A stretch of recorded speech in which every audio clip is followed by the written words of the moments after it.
Salut à tous, on se retrouve pour une vidéo spécialement consacrée au Maroc et donc par rapport à leur parcours complètement fou qu'ils ont réalisé durant la Coupe du Monde 2022.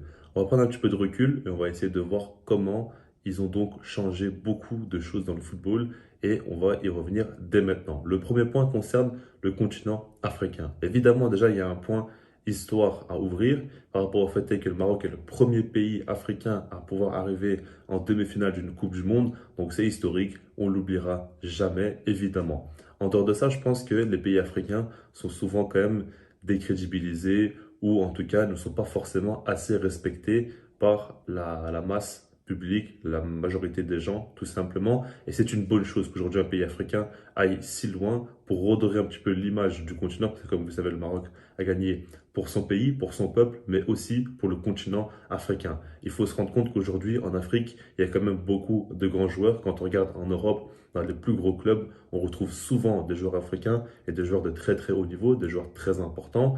Et donc, ça fait quand même partie de l'équation. Il faut le prendre en compte. Et puis là, on parle d'individualité, mais quand on regarde, par exemple, il y a quand même des équipes très sérieuses. On voit que le Cameroun a su battre le Brésil. On voit que le Sénégal aussi est une nation très sérieuse et que même sans Sadio Mané, leur leader, ils ont su quand même être intéressants à aller en huitième de finale. Ils ont dû perdre face à l'Angleterre, qui est quand même une très grande nation. Donc, c'est quand même très, très sérieux. Et ça, pour moi, c'est très important. Et je pense qu'aujourd'hui, les pays africains seront un petit peu moins sous-estimés et qu'on va peut-être un peu plus les prendre au sérieux. En tout cas, ce qui est bien pour eux, c'est qu'aujourd'hui, ils ont un exemple. Ils savent que le Maroc a su le faire, donc pourquoi pas eux, tout simplement.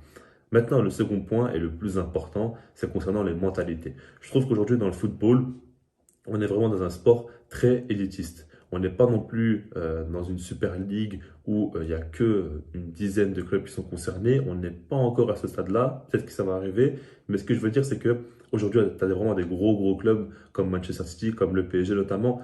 Après, il y a d'autres clubs évidemment, hein. Mais ce que je veux dire par là, c'est que tu as des gros clubs qui ont des budgets assez fous et c'est toujours autour de ces clubs-là que ça tourne. Aujourd'hui, en Ligue des Champions, par exemple, il peut toujours y avoir des parcours intéressants, des équipes surprises, mais au bout d'une saison, on les oublie. On passe directement à autre chose. Et puis, on attend toujours à ce que les gros clubs puissent gagner, ce qui est assez logique. Mais ce que je veux dire par là, c'est que les petits clubs ont de moins en moins d'intérêt. Et puis surtout, quand aujourd'hui un plus petit club a vraiment de belles pépites, eh ben, les gros clubs européens, pardon, arrivent directement à les acheter, à les faire venir, à débourser de grosses sommes. Et du coup, on est vraiment dans un sport où le business est beaucoup mis en avant et où tout simplement, il n'y a plus vraiment de belles histoires. Il n'y a plus forcément de petits clubs qui arrivent à garder leurs pépites assez longtemps, qui arrivent à faire de beaux parcours avec eux, etc. Aujourd'hui, le Maroc, ce qu'ils ont réalisé, c'est vraiment assez dingue. Ok, quand on regarde, ils ont de très très bons joueurs, mais c'est pour moi surtout une cohésion de groupe, une mentalité, et puis c'est ça qui a fait qu'ils ont pu aller aussi loin dans cette Coupe du Monde. Évidemment qu'il y a des joueurs qui ont fait de top performances, mais ça ne s'arrête pas là tout simplement. Comme j'avais fait une vidéo sur ma chaîne là, Footballcast, je vous avais tout simplement dit que le football devient un sport de plus en plus individuel. On parle beaucoup des individualités, on parle beaucoup de leurs performances sur le terrain, mais en soi, il faut pas oublier que ça reste un sport collectif. Et qu'aujourd'hui, si tu veux des résultats, il faut que tu aies une bonne cohésion de groupe, il faut que tu sois soudé, il faut que ton mental aussi soit solide. Et après, oui, on peut parler de tactique, etc. Mais déjà, si tu n'as pas les fondamentaux, tu ne pourras pas aller loin. Et quand tu regardes les grands clubs, les joueurs veulent à tout prix avoir la lumière sur eux, veulent à tout prix avoir de meilleurs stats, marquer plus de buts, etc. Aujourd'hui, le Maroc arrive avec une autre mentalité qui n'est pas qu'est-ce qui concerne simplement le football moderne, mais qui concerne simplement eux, leurs valeurs, et ils mettent en avant cela, et c'est comme ça qu'ils ont su aller loin. Aujourd'hui, je pense que ça peut être pris comme une référence parce que ça arrive en Coupe du Monde. Je pense qu'une équipe en Ligue des Champions, quand ils font de belles choses, c'est intéressant, mais comme je vous l'ai dit, on l'oublie assez vite. En Coupe du Monde, ça rentre dans l'histoire, on ne va jamais l'oublier.